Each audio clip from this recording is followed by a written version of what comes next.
Nah orang Khawarij itu orang yang paling tidak mau menerima otak-atik seperti itu. Akhirnya ya jadi goblok bareng tadi. Ya makanya Rasulullah pun jadi korbannya Khawarij. Muhammad kamu harus adil. Karena pikiran mereka adil itu Allahu Rabbi wal Islam dini. nah orang Khawarij itu orang yang paling tidak mau menerima otak-atik seperti itu. Akhirnya ya jadi goblok bareng tadi. Ya makanya Rasulullah pun jadi korbannya Khawarij. Muhammad kamu harus adil. Karena pikiran mereka adil itu yang memberi banyak ya dapat banyak. Kalau pikiran nubuah tidak seperti itu. Kalau yang biasa memberi, biasa heroik, biasa baik ya biar tetap biasa memberi. Jangan dilatih jadi apa? Fasih. Ini mungkin adik-adik juga agak keberatan, tapi harus dilatih. Makanya saya itu jadi kiai itu ya mulai kecil anaknya kiai butuh kiai. Saya itu ya mulang tuh seneng. Saya tidak pernah terlintas dikasih santri atau dihormati ya enggak. Mungkin sampai mati agak terlintas. Ya pikiran saya sederhana. Biasa mulang pahlawan malah sekarang pasen itu malah kayak cemen, kayak turun kelas itu. Jadi saya terus ya enggak kepikiran sama sekali. Loh kalau saya minta sama Allah karena itu atasan saya. Makanya ada ulama yang ekstrim gini, ini kisah nyata. Ada ulama alim datang ke seorang raja. Rajanya ini soleh padahal. Ternyata pas raja itu berdoa, ya Allah saya kasih ini, kasih ini. Padahal ulama tadi itu mau mengajukan proposal. Mau minta apa gitu. Terus dia pulang ketika ditanya, Pak Kiai kenapa pulang? Ternyata raja itu minta zat yang sama yang saya mintai. Kalau raja saja masih minta, ngapain saya minta raja? Saya akan minta zat yang dimintai raja. Terus pulang dia. Wah, itu ya pikiran ekstrim, tapi bagus ekstrimnya. Saya akan minta zat yang dimintai raja. Kalau sampean kan enggak, uteke saya les, sholat dinteni, tetap jalo. Oh, orang mikir seperti itu. Memang salah didik, salah itu tadi. Nah, ini harus dilatih. Masyhur itu ketika Nabi pas Fathu Makkah itu orang-orang Ansor ngomentari Nabi gini ketika Nabi sangat happy di Mekah, sangat enjoy di Mekah, kata orang-orang Ansor, Amar rojul adroka durok fatun fi ahli wa ulfatun fi asyiroti. Namanya orang pasti happy kalau di kampung halaman. Jangan-jangan Rasulullah itu nanti hidup di Mekah lagi karena Mekah sudah dikuasai orang Islam. Beliau pasti kangen sama keluarga sama Mekah. Tapi ya sama, ketika Rasulullah mulai ngasih itu, orang-orang Quraisy dikasih banyak, orang Ansor juga pikirannya seperti itu. Baru orang Ansor dilatih pikiran nubuwah, yaitu tadi.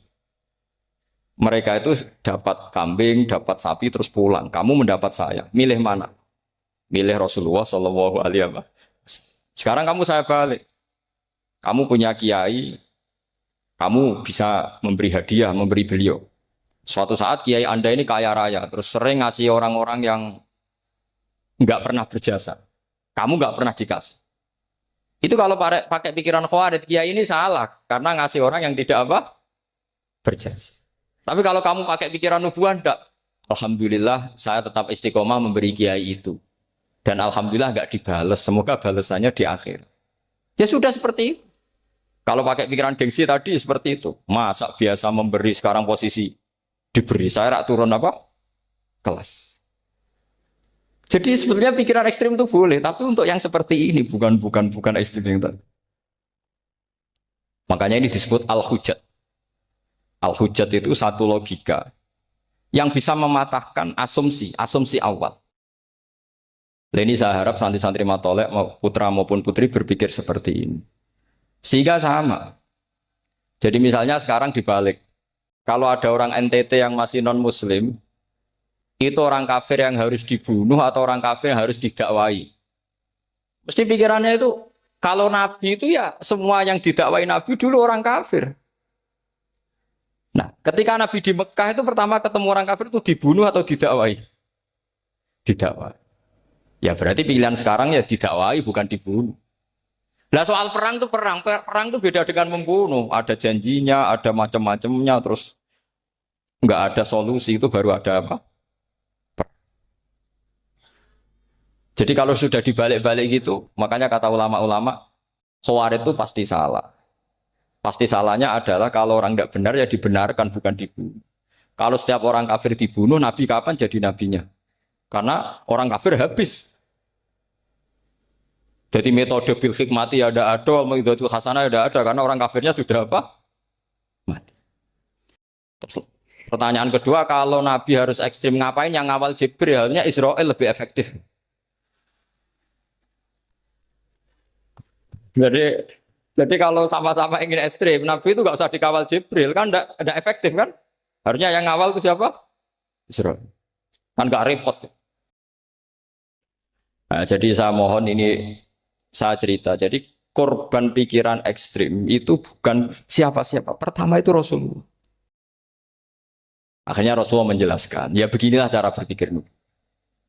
Jadi saya kira demikian. Nanti mungkin kalau ada tanya-tanya, ada pertanyaan. Yang jelas kalau seputar ekstremitas itu bisa latihan. Ya sebenarnya bisa latihan di fikih. Karena fikih ini cerminan dari pikiran ulama. Ya, cerminan dari pikiran apa ulama yang tidak tekstual. Ya, seperti gini ya. Tasaddaqa Rasulullah so'an min tamrin au so'an min aqidin.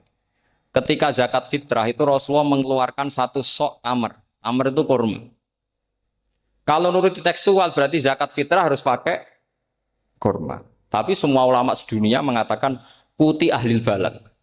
Hanya dalam konteks Indonesia ya pakai apa? Beras. Berarti kata tamar diganti kut. Diganti apa? Kut. Jadi orang itu jangan diajak goblok bareng. Masa Nabi ngendikan tamar harus apa? Makanya saya pernah debat. Pak Nabi itu cingkrang. Kenapa orang-orang itu rata-rata tidak cingkrang? Saya bilang, Nabi itu hidupnya di Mekah. Kenapa Anda hidup di Indonesia? Iya, Nabi itu hidupnya di Mekah. Terus saya tanya lagi, Nabi itu hafal Quran, kamu udah hafal? Saya hafal Quran. Kalau cingkrang gampang, karek ngetok. Ya, kalau ada sunnah Rasul, Nabi hafal Quran, enggak? Hafal kan? Berarti kalau ikut sunnah Rasul, hafal Quran. Jangan cingkrak tok, ya hafal apa? Ya sama poligami juga gitu yang tadi diceritakan Mas Natif itu. Nabi itu poligami setelah Khadijah meninggal. Apa mereka mau nunggu istri pertama meninggal? Kalau ingin persis loh. Kalau ingin persis nunggu istri pertama meninggal. Ah iya. Enggak mau juga kan. Ya biasa saja lah. Pokoknya yang dihalalkan syariat ya kita bilang halal, yang diharamkan kita bilang apa? Enggak usah sok suci isi sunnah Rasul. Saya punya banyak cerita. Abu Bakar itu dulu sering menghindari sunnah Rasul. Dulu Rasulullah itu kalau ada orang minta ya dikasih. Ketika era Abu Bakar bikin Baitul Mal. Ketika ditanya ini zaman Rasulullah tidak ada. Kata Abu Bakar, huwa Rasulullah. Beliau itu Rasulullah. Mbak gak di-manage ya negara tertib. Umar bikin pasukan. Pasukan itu diangkat negara. Kalau dulu zaman Nabi yang ikut perang bahaya, yang tidak perang namanya munafik. Era Umar enggak, militer itu ditunjuk. Dia digaji pakai Diwanul Murtazikoh. Ketika ditanya, kenapa ada kayak Rasulullah? Huwa Rasulullah, mbak tidak tertib pun tetap negara stabil. Karena ada karismanya. Jadi kadang-kadang dalam banyak hal, itu kita malah tidak boleh persis Rasulullah. Karena kadang banyak khususnya. Yaitu contoh yang paling masyhur di fikih ya kayak Nabi itu Neka 9 itu khususnya. Dalam strategi juga sama. Dalam strategi memanage negara juga sama. Banyak sahabat yang punya ide yang zaman Nabi itu tidak ada. Ketika ditanya, kenapa tidak persis Nabi? Katanya, huwa Rasulullah. Ya Rasulullah itu meskipun seperti itu, meskipun tidak tertib secara rasional, tetap dikawal wahyu. Makanya negara baik-baik saja. Kalau saya ini hanya Abu Bakar, kalau tidak ya repot. Umar ya sama, bikin Diwanul Murtazikoh. Utsman juga sama, di-manage negara. Sayyidina Ali juga di-manage. Kalau Nabi tidak. Tapi tidak apa-apa, karena ada karisma. Sama tak cerita nih, masalah zakat yang masyhur. Orang paling bakhil sekalipun, paling kikir sekalipun, itu zaman Rasulullah bayar zakat. Karena pikirannya setelah zakat dikasihkan, Rasulullah mendoakan. Khudh min amwalihim shadaqatan tutahhiruhum wa tuzakkihim biha wa sholli alaihim. Inna sholataka sakanul lahum. Era Abu Bakar enggak. Sorry ya Abu Bakrin, dulu kita zakat sama Rasulullah karena didoakan beliau. Kamu hanya Abu Bakar, saya tidak mau zakat. Ya sama lah seperti orang dipimpin ulama-ulama karismatik. Orang dipimpin Badullah itu tidak usah metai, santri sudah nurut. Dipimpin Usman Nazif, gak bikin pelaturan, habis pondok. Kalau tidak ngancam, gak gini, ditakzir, gak gini, habis. Zaman Badola dehem tok santri wedi. Mas Nadif dehem. Oh, enggak. Nah, makanya Rasulullah itu tidak banyak bikin pelaturan. Rasulullah itu kalau mau perang itu hanya bilang sahabat, saya besok ditantang Abu Sufyan di sini. Saya mau perang. Oh itu sahabat ikut semua. Orang melihat wajahnya, melihat karismanya sudah tertarik ingin menyelamatkan beliau. Kita tidak akan ridho Rasulullah keluar sendiri. Kalau Abu Bakar ya enggak. Pertama Abu Bakar pidato sudah sopan. Saya memimpin kamu. Ini ketulitu walas tubuh khairikum. Saya ini memimpin kamu, tapi bukan berarti saya yang terbaik. Jika saya benar maka dukunglah. Kalau salah ingatkan. Itu pertama orang-orang bilang apa? Fawwala uqiman nakabisef. Nanti kalau Anda salah tak ingatkan pakai pedang. Ya karena hanya Abu Bakar bukan Rasul.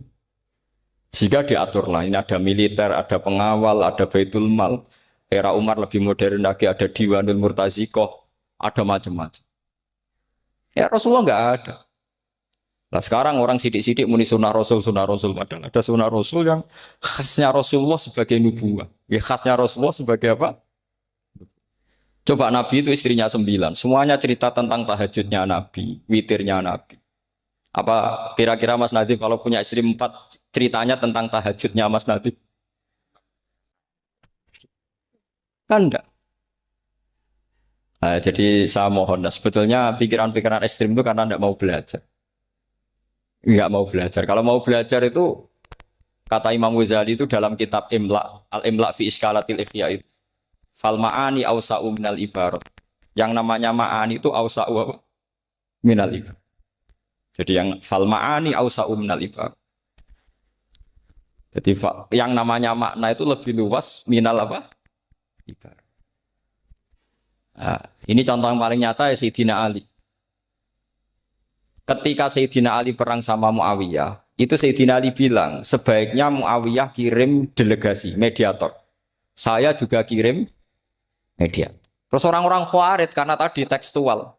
Mahada ya Ali. Ini apa ya Ali? Lam yujad fi kitabillah. Aturan mediator itu tidak ada di Quran.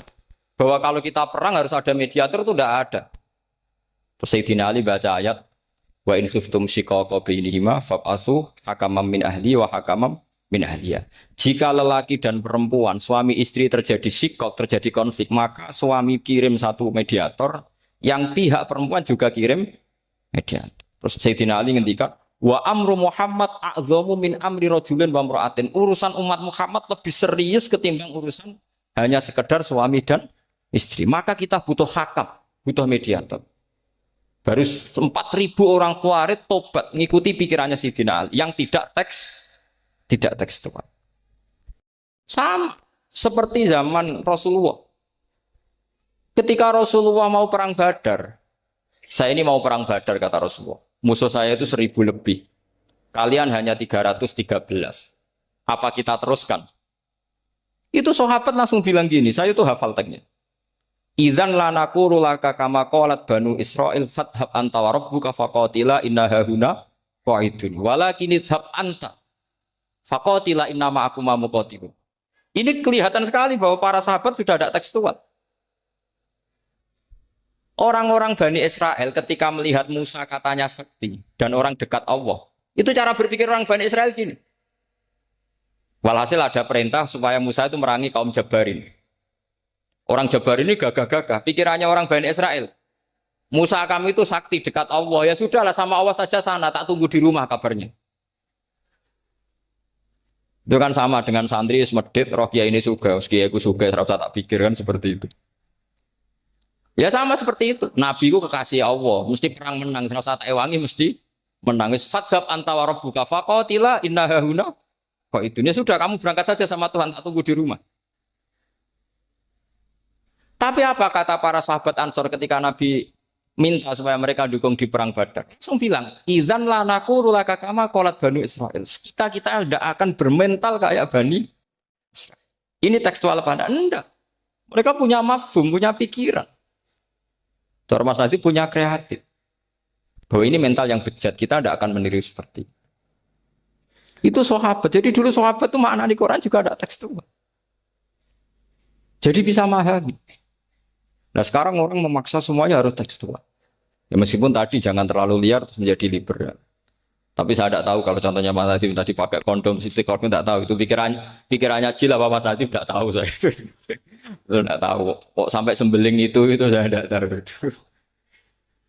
Oh, lagi juga kalau tidak bisa nyontohkan yang di luar itu, saya itu ya tidak tahu. Mulai dulu ilmunya yang seperti itu terus. Saya tidak tahu lagi. Jadi mulai dulu zaman Nabi pun itu sudah ada pikiran-pikiran seperti itu. Jadi tekstual atau harfiah itu ya enggak. Nyatanya sahabat langsung bilang idzan lanaku rulaka kama qolat banu apa? Esra. Jadi ini saya kira demikian nanti kalau ada yang tanya monggo.